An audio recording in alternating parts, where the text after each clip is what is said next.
Hello and welcome back to all. आज के section में हम बात करेंगे 10th क्लास की। भाई अब आप लोग सोचोगे कि हर वीडियो में तो 10th क्लास की बात होती है, हर बार 10th क्लास को टारगेट किया जाता है, ऐसा क्यों? तो आप लोगों के दिमाग में बात आती होगी कि ये भाई हर यूट्यूबर का देखते हो आप, जितने भी यूट्यूब पर पढ़ाते हैं या फिर आपके क्लास टीचर भी या स्कूल टीचर भी 10th को इतना टारगेट क्यों करती हैं? क्या है ये 10th, क्यों इतना इसको टारगेट किया जाता है और क्यों ये इतनी इम्पॉर्टेंट होती है? ठीक है, तो मैं आपको बताऊं, आज की वीडियो में एक स्टोरी यानी कि एक छोटी सी स्टोरी जानेंगे, फिर उसके बाद वीडियो को स्टार्ट करेंगे। ठीक है, बहुत प्यारी सी स्टोरी है, सुनोगे अच्छा लगेगा। ठीक है, अब भाई क्या होता है, ये इस तरीके से ये काफ़ी गहरा सा था रोड है। ठीक है, इसके नीचे ना वाटर है। तो एक बारी क्या होता है, बहुत ज़्यादा एक गांव होता है और वहाँ पर ना पानी की किल्लत पड़ जाती है, मीन्स पानी नहीं मिलता उन लोगों को, सूखा पड़ जाता है। तो वो एक आदमी से बोलते हैं, एक आदमी को बुलाकर लाते हैं और उससे बोलते हैं कि भाई तू इसे खोदना चालू कर। और वो ज़मीन में से पानी निकालने की सोचते हैं कि भाई अब हम ज़मीन में से पानी निकालेंगे। तो वो क्या करता है, खोदता है, यहाँ तक खोदा उसने, नहीं पानी मिला। फिर यहाँ तक खोदा, नहीं पानी मिला। फिर इसको नेक्स्ट जगह खोदा, नहीं पानी मिला। तो ऐसे करके सोन वो खोदता जाता, उसको पानी नहीं मिलता। तो भाई आपको पता होगा कि बुज़ुर्ग लोग, ओल्डेस्ट यानी कि हमारे जो बुज़ुर्ग लोग, दादा दादी हैं और जितने भी हमारे आसपास रहते हैं, उनके पास ना कुछ आप लोग जानते होंगे कि वो एक्सपीरियंस होते हैं। तो उनकी सलाह जो होती है इतनी ज़्यादा काम की होती है और हमेशा वो काम करती है वो सलाह। ठीक है, तो वो भाई आते हैं और वो बोलते हैं उस बंदे से कि भाई तूने ये जो इस टाइप से इतना इतना खोदा है ना, तू एक काम कर, एक ही जगह को पूरा नीचे तक खोद, तो देख फिर पानी निकलता है कि नहीं। तो क्या करता है वो बंदा, एक ही जगह पर जाता है नीचे और यहाँ पर आकर के उसको पानी मिल जाता है। फिर वो बुजुर्ग उसको बताती है कि भाई तूने इतनी जगह खोदा तो सही, लेकिन तुझे पानी नहीं मिला। क्यों? क्योंकि तूने एक ही जगह पे फोकस नहीं किया, एक ही जगह से डीप नहीं गया। एक जगह से अगर डीप चला जाता तो तुझे वाटर मिल जाता। ठीक है, तो इस टाइप से उसको पानी मिल जाता है और गाँव की किल्लत जो होती है पानी की वो ख़त्म हो जाती है। तो ऐसे ही क्या होता है भाई, जब हम 10th में आते हैं ना, आपको पता होगा, आप किसी भी क्लास में हो, ठीक है, किसी भी क्लास का स्टूडेंट हो, जब वो नेक्स्ट क्लास में जाने वाला होता है तो नेक्स्ट क्लास में जाने की जो खुशी होती है सबको पता होगा, मुझे भी बहुत थी और आप लोगों की भी बहुत होती है। और अब जो 10th में आए कि हाँ भाई मैं 10th में जाऊँगा और ये वाली बुक खरीदूँगा, ये वाली न्यू ड्रेस आएगी, न्यू बैग आएगा, न्यू बॉटल आएगी और न्यू लंच बॉक्स आएगा। इस टाइप से दिमाग में अलग अलग तरीके के थॉट्स आते हैं और अच्छा लगता है। लेकिन जब हम 10th में एंट्री मारते हैं, मतलब कि क्लास में एंट्री मारी हमने, फिर उसके बाद हमारा 2-3 दिन वही मज़ेदारी वाला बना रहा मूड, लेकिन वो फिर चौथे पाँचवें दिन वही होने लगा जो हमारी पुरानी क्लासेस में चल रहा था। ऐसे क्यों होता है भाई? ऐसा इसलिए होता है क्योंकि आप लोगों को जो टारगेट दिया जाता है पढ़ने का, मीन्स आप 10th में आए हो, 10th क्लास के बोर्ड एग्जाम होते हैं, ये बात सबको पता है। लेकिन सबको 10th क्लास हवा क्यों लगती है, वाई डेंजरस क्यों मानते हैं सब इतने 10th क्लास को कि भाई हाँ 10th में आ गए, बहुत डेंजर क्लास है, ध्यान से पढ़ो, ध्यान से पढ़ो, ध्यान से पढ़ो। ऐसा क्यों होता है? तो भाई सबसे पहली बात, आज की ये जो वीडियो है, सबसे बड़ी महत्वपूर्ण हमारा टारगेट 95 प्लस स्कोर का है। आप 95 plus score, second thing note making, third thing हमारा सिलेबस। ठीक है, क्या होता है भाई, अब जैसे कि 10th में गए, मेरे साथ भी यही हुआ था। 10th में आए हम बुक्स शॉप पर खरीदने जाते हैं कि भाई हम ज़्यादातर एनसीईआरटी बुक्स, कैपिटल्स बुक्स और काफ़ी सारी बुक्स होती हैं। एनसीईआरटी बुक खरीद ली, और मैथ्स में क्या होता है वो आर.डी. शर्मा और ये और वो जितने भी हमारे राइटर्स वगैरह ने बुक लिखी होती है, हम सारी बुक्स और सारी आंसर्स की वगैरह सब खरीद लेते हैं और इतनी सारी बुक करके ना घर पर लेकर आते हैं। ठीक है, उन्हें रख दी ला करके, लेकिन उनको पूरी कोई नहीं पढ़ पाता। मैं एक्चुअली मेरे पास भी आज तक जितनी बुक्स आई हैं, मैं जिस क्लास में गई हूँ आज तक मैंने पूरी बुक्स को कभी कंप्लीट किया ही नहीं। मेरा कभी ये टारगेट रहा ही नहीं कि हाँ भाई मेरी सारी बुक्स कंप्लीट हो गई हों। सो वो किसी से भी नहीं होता, किसी के पास भी कितनी अच्छी बुक हो भाई नहीं होती कंप्लीट, वो पढ़ी ही नहीं जाती। आप ना एक चैप्टर पढ़ोगे, नेक्स्ट दिन एक हफ्ते तक वही चलता जा रहा है, तो वो बुक कंप्लीट नहीं हो पाती, कभी भी उस बुक को पूरा नहीं पढ़ पाते। यही स्टोरी से रिलेटेड है कि अगर आप एक ही चीज़ को जैसे एक ही चीज़ है, मैथ्स की एक बुक है, लेकिन आप उसको 70 तरीके की बुक खरीद लोगे। अगर आप एक ही बुक पे फोकस करके उसे डीप तरीके से पढ़ोगे ना, तो आपका स्कोर 95+ जाएगा ही जाएगा मैथ्स में, क्योंकि मैथ्स से बहुत ज़्यादा डरते सब। आपको पता होगा कि आज तक आप लोग कैसे पढ़ते आए हो।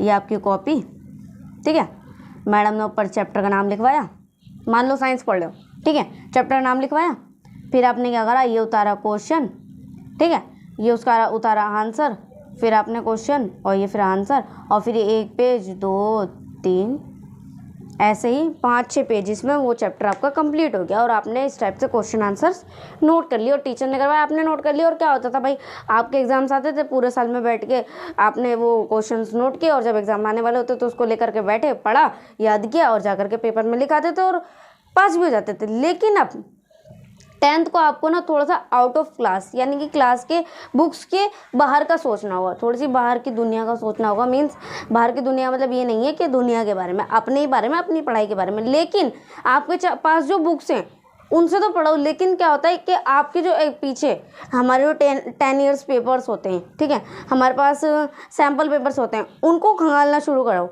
बुक्स को छोड़ के, बुक्स पे ना डिपेंड करके उनको खंगालना शुरू करोगे तो बहुत ही अच्छा स्कोर कर सकते हो। क्योंकि ना 10th में अगर आप ये मानते हो कि भाई हाँ स्कूल पे डिपेंड हूँ मैं, कि आज टीचर ने ये चैप्टर करा दिया और वो 6 दिन तक वही चलते जा रहा है, उसी तरीके से मैं पढ़ूंगा। लेकिन इस तरीके से अगर आप पढ़ोगे 10th क्लास को, क्या है ना, स्कूल पे या ट्यूशन पे डिपेंड रहने की ज़रूरत नहीं होती बिल्कुल भी। अगर वो स्कूल पे डिपेंड रह करके काम करता है ना, तो अदरवाइज वो उसका स्कोर 0 लेवल का जाता है। क्यों? क्योंकि स्कूल तो भाई अपने हिसाब से कराते जाता है। स्टार्टिंग में तो उनकी ये चाल होती है, कछुए की चाल चलते हैं, लेकिन एंड टाइम पर जब बसते हैं ना 2-3 महीने एग्जाम से पहले, तो खरगोश की चाल चलाना शुरू कर देते हैं। मतलब कि भर भर के काम कराना शुरू कर देते हैं, भर भर के आपको लिखने का काम देते हैं, जिसकी वजह से आप लोगों का सिलेबस तो एंड टाइम पर वो कंप्लीट करा ही देते हैं, लेकिन आपके बारे में नहीं सोच पाते कि आप लोग उस चीज़ को कैसे कंप्लीट करोगे, आप उस चीज़ को कैसे पढ़ सकते हो। ठीक है, तो आपको टीचर ने, मान लो आपके स्कूल में चल रहा है चैप्टर फर्स्ट, तो भाई आप खुद से उसको पढ़ करके कंप्लीट करो।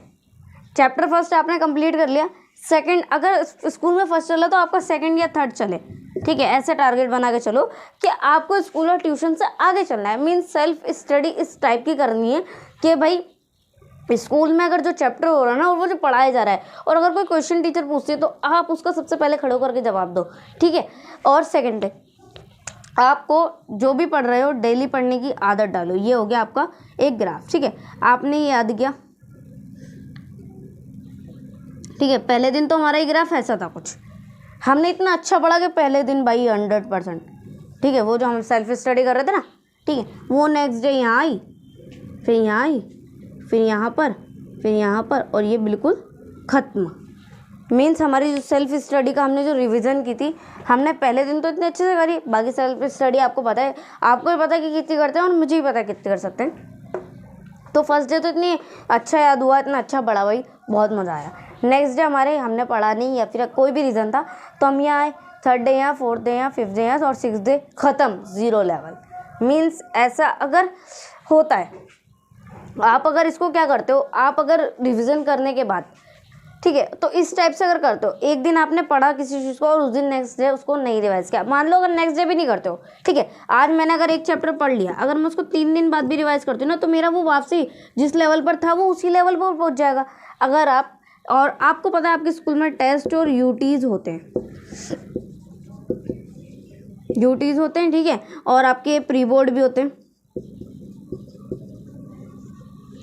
ठीक है, आपके टेस्ट, यूटीज, प्री बोर्ड्स। अब क्या होता है भाई, टेस्ट, यूटीज और प्री बोर्ड्स को हम हल्के में लेते हैं। अब क्या होता है भाई, टेस्ट होता है, हम लोग छुट्टी मार लेते हैं कि भाई आज तो टेस्ट है और मेरी बैंड बच जाएगी, क्योंकि हमें कुछ आता नहीं होता, इसलिए हम टेस्ट और यूटीज की वजह से छुट्टी मार लेते हैं। लेकिन हमें ऐसा नहीं करना चाहिए, वो टेस्ट और यूटीज ही हमारी काबिलियत को बताते हैं कि भाई हाँ, अगर इस चैप्टर का टेस्ट है और मैंने उस चैप्टर का टेस्ट दिया, और अगर उसके अंदर अदरवाइज मेरा 1 या 2 नंबर भी आया ना, तो मेरे को अपनी काबिलियत का पता चलता है कि मैं उस चैप्टर को कितना पढ़ चुका हूँ और कितना मुझे उस चैप्टर के बारे में आता है। अगर मुझसे अदरवाइज कोई पूछता है, कोई आ जाता है और पूछने लगता है उस चैप्टर के बारे में, या फिर घर में फैमिली में कोई पूछने लगे, तो आप क्या जवाब दोगे?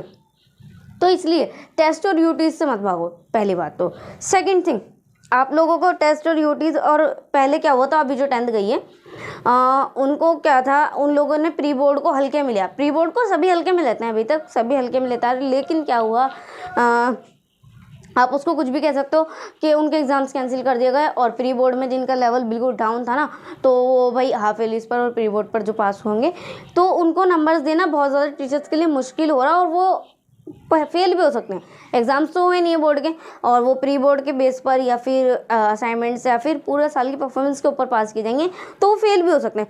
तो अब आप लोग प्री बोर्ड्स और यूनिट टेस्ट और टेस्ट को आप अपने इनको हल्के में नहीं लोगे, ठीक है। अगर अदरवाइज इनको हल्के में लेते हो तो ये जो स्कोर है ना 95 प्लस का स्कोर जो है आपका, ये बिल्कुल ज़ीरो में जाएगा, डाउन में जाएगा आप लोगों का, ठीक है।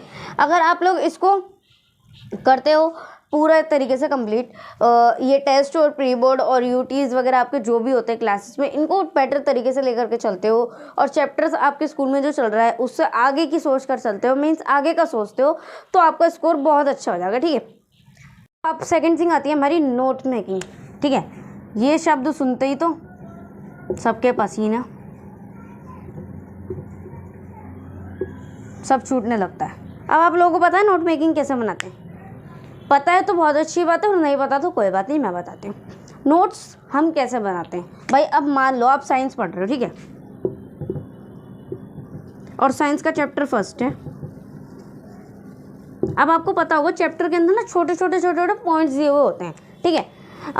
जैसे कि मेंडलीव का नियम, इस टाइप से दिया होता है, छोटे छोटे पॉइंट्स में एक एक पैराग्राफ समझाया होता है कि अब भाई इसको नाम ये दे दिया, ऑफिस के बारे में समझा दिया, फिर नेक्स्ट पॉइंट, ऐसे हाईलाइट्स दिए होते हैं, ठीक है। तो आपको नोट्स कैसे बनाना है, आपका चैप्टर खोलते ही जो आपको पहला हाईलाइट्स यानी कि पहला पॉइंट दिखेगा ना अपनी नोट्स में, जिसमें भी आप नोट्स बना रहे हो, फेयर कॉपी में बना रहे हो, किसी पेपर में बना रहे हो, किसी में भी बना रहे हो, तो पहला पॉइंट वो लिखो, ठीक है।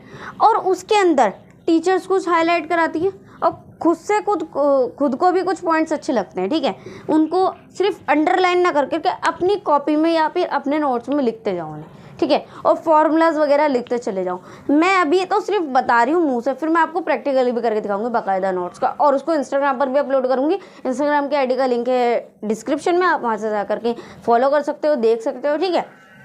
और अभी तो मैं यहाँ पर सिर्फ आपको बोल करके बता रही हूँ कि आपके चैप्टर से जो पॉइंट्स होते हैं उसको लिखते जाओ, उसको एक्सप्लेनिंग जो उसके बारे में पॉइंट्स दिए हुए हैं, एक्सप्लेन मत करो, एक्सप्लेन तो भाई बुक में भी है, फिर तो वो सेम हो जाएगा, नोट्स नहीं कहलाएगा, फिर वो आपकी प्रिंटिंग ही कहलाई जाएगी बुक की, ठीक है। ऐसा नहीं करना, आपको जो पॉइंट्स बाय पॉइंट्स दिए होंगे, मीन्स आपको जो पॉइंट ऐसा लगता है हाँ भाई इंपॉर्टेंट है या फिर टीचर अंडरलाइन करवाती है, तो उस पॉइंट्स को लिखते जाओ और अपने फॉर्मूला सारे लिखते जाओ, तो ऐसे बनते हैं भाई नोट्स। मैं आप लोगों को एक बार प्रैक्टिकल भी करके दिखाऊंगी, बना के भी दिखाऊंगी, और नोट्स भी प्रोवाइड होंगे, लेकिन अभी नहीं, लास्ट टाइम पे होंगे नोट्स प्रोवाइड, क्योंकि अगर अभी से दूसरे पे निर्भर रहोगे, अभी से ये सोचोगे कि हमारे यहाँ कराया पका पकाया मिल जाए, तो आप मेहनत नहीं कर पाओगे। ये वाला स्कोर जो हमारा 95 प्लस का स्कोर था वो जाएगा हमारा 0 लेवल का, ठीक है। तो इसलिए हमें ऐसा नहीं करना, अभी प्रोवाइड होने लग गई चीज़ें तो आपका ये लेवल यहाँ पहुँच जाएगा, क्योंकि आपको ये रहेगा भाई हाँ मुझे तो कराया मिल रहा, खुद से तो कुछ करना नहीं। खुद से करी हुई चीज़ और दूसरे की करी हुई चीज़ कभी ऐसा करके देखना कि जो मैं करके दूं आपको और आप जो खुद से करो उसमें कंपैरिजन करना, हाँ भाई आपको कितना समझ में आया, मैंने जो करके दिया आपको वो समझ में आया है ज़्यादा, या जो आपने खुद से प्रैक्टिकल किया है वो समझ में आया। तो आप मुझे कमेंट करके बताना कि क्या चीज़ में कौन सी चीज़ आपको ज़्यादा बेस्ट लगी, ठीक है। अब हमारी नेक्स्ट चीज़ आ जाती है कि भाई सबसे बड़ी बात, हमारी सबसे बड़ी प्रॉब्लम इस टाइम जो सिचुएशन चल रही है, ठीक है, इसके अंदर हमारी पढ़ाई बिल्कुल नहीं हो पा रही, लेकिन हम थोड़े से पैनिक हैं, थोड़ी सी सिचुएशन हमारी थोड़ी सी टाइट है, कोरोना इतना ज़्यादा बढ़ता है, दिमाग में एक ही बात चलती है कि भाई अब पढ़ाई करने का मन नहीं है। तो आप लोग अगर ऐसा सोचते हो, ठीक है, तो आपकी इस बीमारी का कोई हल नहीं है, कोई इलाज नहीं, कोई दवाई नहीं बनी, किसी भी डॉक्टर्स के पास चले जाओ, ऐसा बोलोगे ना उससे अगर कि भाई मेरे दिमाग में यही बात चलती रहती है और मेरे से पढ़ाई नहीं होती, तो वो कहेगा भाई ये तो तुम्हारी सोच है, क्योंकि ना सोच के ख्याली पिलाओ, ख्याली बीमारी जो होती है ना उसका कोई इलाज नहीं होता।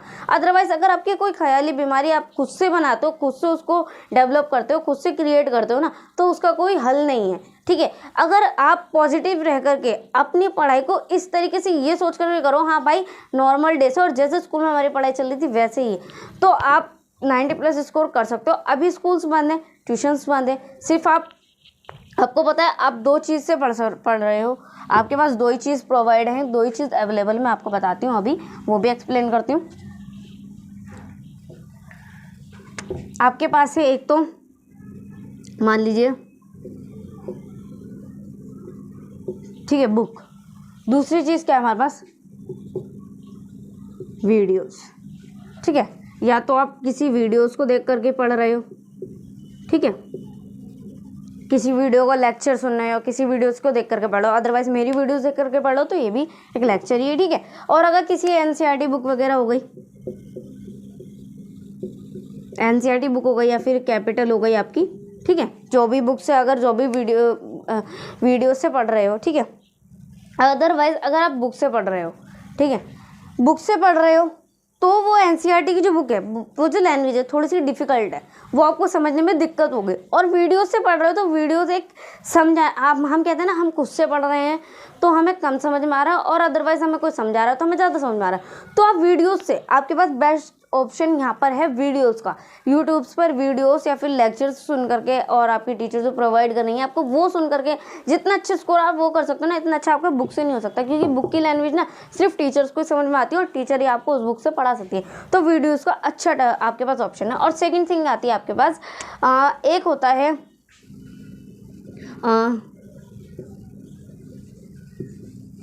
टॉपर और एक होता है एवरेज। अब आपको पता है टॉपर और एवरेज स्टूडेंट में क्या फ़र्क है, ठीक है। टॉपर स्टूडेंट का टारगेट होता है 95 प्लस, हमेशा उसके दिमाग में भाई 95 95 95 95 ही चल रहा होता है, ठीक है। तो और वो उसको स्कोर भी कर जाता है। और एवरेज स्टूडेंट सिर्फ भागता है सिलेबस की तरफ, उसके दिमाग में सिर्फ एक ही बात चल रही होती है कि भाई मेरा सिलेबस इतना ज़्यादा है और मेरा सिलेबस अभी तक कंप्लीट नहीं हुआ। अदरवाइज वो किसी चैप्टर को पढ़ने बैठता है तो नेक्स्ट उसके दिमाग में ये चल रहा होता है कि भाई अभी मेरा इतना सिलेबस बाकी है। सो उसका एवरेज स्टूडेंट की परसेंटेज क्या रह जाती है, 30%, या फिर आप मान सकते हो 50 से अबव नहीं जा सकती, क्योंकि वो एवरेज स्टूडेंट है और उसके दिमाग में सिर्फ सिलेबस चल रहा है। और टॉपर स्टूडेंट ना थोड़ा सा सिलेबस और बुक से थोड़ा सा हट करके और स्कूल से हट करके सोचता है, जैसे कि मैंने आपको अभी पूरी वीडियो में समझाया। तो टॉपर और एवरेज स्टूडेंट में यही फ़र्क होता है। और अगर आप ये मानना है आपका कि हाँ भाई आपको 95 प्लस लाने, तो आप इस वीडियो को बार बार रिवाइंड करके देख सकते हो, मैंने इतने अच्छे से आपको हर एक की बात समझाई है। लेकिन और टाइम टेबल वाली जो फिल्म है, बच्चे सोचते हैं ना टाइम टेबल फॉलो नहीं हो रहा, नहीं होता टाइम टेबल फॉलो, लेकिन आप दूसरों की ना सुन करके अपना एक खुद क्रिएट करो टाइम टेबल, ठीक है। अपने आप से एक टाइम टेबल, अपने आप से एक फॉलो रूटीन बनाओ, ठीक है। और कुछ भी आप मतलब कि करना चाहो, जो आप फॉलो कर सको, अपनी मन मर्जी का काम करो, जो आप कर सकते हो फॉलो, जिसमें इंटरेस्ट हो। मीन्स अगर आप किसी और की, मैं और पहले भी वीडियो में बता सकती हूँ, किसी और की वीडियोस से देख करके उसका टाइम टेबल फॉलो करते हो या फिर अपने फ्रेंड का टाइम टेबल फॉलो करते हो, तो वो ऐसा फॉलो कभी नहीं हो सकता। और आपका स्कोर मैंने बताया 95 प्लस का जो है वो चले जाएगा डाउन लेवल, 0 लेवल का। इसलिए अपने पास से टाइम टेबल बनाओ, अपना पढ़ाई करो, जैसे मैंने आपको बताया यूटी टेस्ट प्री बोर्ड्स को हल्के में मत लो, और नोट्स जैसे मैंने बनाना बताया है वैसे बनाओ, बहुत अच्छे बनेंगे और बहुत अच्छे से आपकी प्रैक्टिस होगी, बहुत अच्छे से आपको समझ में भी आएंगे लास्ट टाइम अगर पढ़ने बैठोगे। और नोट्स प्रोवाइड होंगे लास्ट टाइम में, अभी प्रोवाइड नहीं हो रहा। अगर अभी प्रोवाइड हो जाते हैं तो आप मेहनत कुछ नहीं करोगे, इसलिए नोट्स अभी प्रोवाइड नहीं हो रहे। और अदरवाइज आपको एक नोट्स की कॉपी मैं अपलोड करूँगी इंस्टाग्राम पर, उस टाइप से आप देख करके नोट्स रेडी कर सकते हो। तो इंस्टाग्राम की आईडी का लिंक है डिस्क्रिप्शन में, वहाँ से जाकर के आप फॉलो कर सकते हो और नोट्स देख सकते हो कैसे बनाने। और अदरवाइज़ आप लोगों को कोई और क्वेरीज हो तो पूछ सकते हो। आज की वीडियो में मुझे इतना ही बताना था और समझ में भी आ गई होगी। इस बार आप लोगों को रैंक लाना है, 10th क्लास का रैंक होना चाहिए नंबर 1, ठीक है। अब बोलोगे भाई रैंक तो उन लोगों का आता है जो ऑडिशन वगैरह देने, वो सॉरी ऑडिशन बोल रही हूँ, क्या बोल दिया मैंने, जो अपना क्या बोलते हैं उसको, इंटरव्यू देने जाते हैं, रैंक तो उनके आते हैं, आपका ये मानना होगा। लेकिन रैंक का मीन्स क्या होता है, टॉपर। आपकी जो पूरे स्कूल में नंबर 1 स्टूडेंट आता है ना, लाइक अ टॉपर, तो उसे बोलते हैं रैंक नंबर 1। तो आपको रैंक नंबर 1 लाना है सभी को, 10th क्लास के स्टूडेंट को। जिस टाइप के मैंने रूल्स आपको फॉलो करने के लिए बताएं, आप फॉलो कर लेते हो तो बहुत अच्छी बात है, बहुत बढ़िया बात है, लाइफ बन जाएगी, बहुत ही मज़ा वाली बात है। और फर्स्ट ऑफ ऑल एक चीज़ और सुनो भाई, अब सुनो जाना मत, पहले मेरी बात सुनो, वीडियो छोड़ के मत जाना। ये तो बहुत इंपॉर्टेंट बात नहीं, मैं भूल गई, एंड में याद आ गई मेरे को। आपको पता होगा आपके पास सब्जेक्ट है 6, ठीक है, और मेन सब्जेक्ट है आपका साइंस एंड मैथ, और आपके पास सब्जेक्ट कौन कौन से हैं? इंग्लिश, हिंदी, सोशल साइंस, ठीक है, और क्या है, एक कोई होगा ड्राइंग वगैरह या फिर एडिशनल कोई होगा, ठीक है। तो मेन सब्जेक्ट आपके हैं साइंस और मैथ्स, ठीक है। अब क्या हो रहा है भाई, साइंस और मैथ्स तो आप लोग इंपॉर्टेंट है, इसको करने आपको अगर 95+ स्कोर करना है ना, तो मेन ये जो है ना खिचड़ी जो पकाते हैं हमारे रिजल्ट की, हमारे जो वार्ड लगाते हैं 95 स्कोर के लेकर आते हैं 30-50 पर, तो ये 2 ही सब्जेक्ट हैं, इन्हीं में माइंड लगता है और इन्हीं में माइंड ज़्यादा लगाने की ज़रूरत है हम लोगों को, ठीक है। और हमारी जो इंग्लिश है, इंग्लिश जो है मैं करा ही रही हूँ, आप लोगों की चल ही रही है। और हिंदी भाई, हिंदी SST भी आप लोग कर ही लेते हो। हिंदी का थोड़ा सा ना माइंड थोड़ा सा आउट चल रहा है, क्यों? क्योंकि हिंदी को कोई पढ़ नहीं रहा। हिंदी भाई थोड़ी सी ना बुरा मानी हुई है, थोड़ी सी डिस्टर्ब है, कह रही मेरे को कोई पढ़ता नहीं है, इस टाइप से हो। तो आप लोग क्या कर रहे हो, मैं इंग्लिश में पढ़ा रही हूँ, साइंस और मैथ पे ध्यान दो गई क्योंकि ये इंपॉर्टेंट है। सोशल साइंस आपसे हो ही जाती है, कर ही लेते हो, ईजी है। और हिंदी भाई नहीं पढ़ते हो। हिंदी का ये मानना है कि अगर ये मुझे नहीं पढ़ेंगे तो भाई मैं इनका जो प्रोग्रेस है ना 95% का, वो ले आऊँगी बिल्कुल 0 पे, अगर इन्होंने मुझे नहीं पढ़ा तो। मैं तो हिंदी पढ़ाती नहीं हूँ, मैं पढ़ा नहीं रही हूँ आप लोगों को। अदरवाइज़ कोई और चैनल पे भी जाओ तो कोई नहीं हिंदी पढ़ाता, और आप लोग खुद से भी नहीं पढ़ते, स्कूल में पढ़ाई जाती है। हालांकि आप लोग क्या करो, हिंदी को भी ना भाई थोड़ा सा टाइम दे दो। आप ना आधा घंटा पढ़ लिया करो हिंदी, चाहे आप बाकी सब्जेक्ट्स 1-1 घंटा 1.5 घंटा पढ़ो, कोई प्रॉब्लम नहीं है, लेकिन ना हिंदी को थोड़ा सा आधा घंटा दो, पढ़ो इसको भी, बेचारी बुरा मानिए, मना लो इसको, वरना तुम्हारा प्रोग्रेस 0% कर देगी।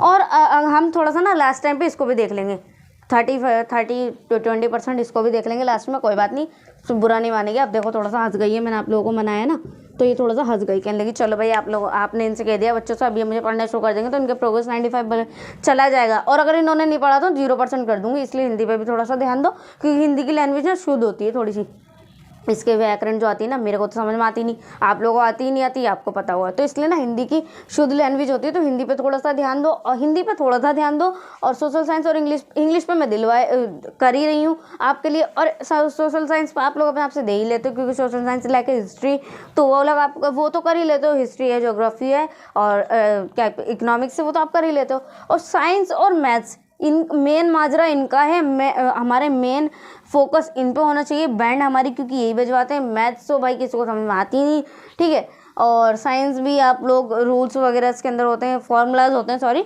तो वो नहीं कर पाते हम लोग, तो इसलिए इन 2 सब्जेक्ट पे ज़्यादा ध्यान दो, ठीक है। मुझे इतना ही बताना था, साइंस और मैथ पर थोड़ा सा ज़्यादा ध्यान दो, और हिंदी भी 30-20% कर ही लिया करो, कोई बात नहीं, लास्ट टाइम पे हम थोड़ा सा कर लेंगे, उसको देख लेंगे क्या हिसाब है उसका, वो थोड़ा सा खुश हो गई है। लेकिन अब जब तक नहीं पढ़ोगे तो 95+ स्कोर 0 पे आ जाएगा, ध्यान रखना। तो आज की वीडियो में इतना ही, तब तक के लिए take care, good bye, follow must, ये जो मैंने रूल्स बताए फॉलो करो इन लोग इसको। और कोई भी क्वेरीज हो, कोई भी क्वेश्चन हो, इंस्टाग्राम पर कमेंट बॉक्स में कहीं भी मेरे से पूछ सकते हो, ऑलवेज रेडी, मैं हेल्प करने के लिए ऑलवेज रेडी हूँ। और कोई भी प्रोवाइड होगा, कोई भी चीज़ इस चैनल पर आपके लिए प्रोवाइड होती है ना, वो बिल्कुल फ्री है। अगर मैं आपको इंस्टाग्राम पर कोई नोट्स वगैरह अपलोड करती हूँ, बिल्कुल फ्री है, और कोई PDF का लिंक देती हूँ, वहाँ से आप लोग डाउनलोड करते हो, बिल्कुल फ्री है, क्योंकि ये चैनल सिर्फ आपका है, आप बिकॉज ऑफ यू। चैनल किस लिए बनाए? Because of you. पढ़ाई किस लिए जा रहा है? Because of you. काम किस लिए किया जा रहा है? Because of you. भाई बिकॉज ऑफ यू हो, सिर्फ आप ही हो, तो फिर आपको चीज़ पैसों में क्यों, फ्री में देनी चाहिए ना। तो लास्ट टाइम में इसको भी देख लेंगे, नोट्स वगैरह भी प्रोवाइड हो जाएंगे आपको। तो वीडियो में इतना ही बताना था। वीडियो अच्छी लगी तो लाइक करना मत भूलना, और चैनल पर नहीं हो तो सब्सक्राइब कर लेना। मिलते हैं नेक्स्ट वीडियो में, तब तक के लिए जय हिंद, जय भारत।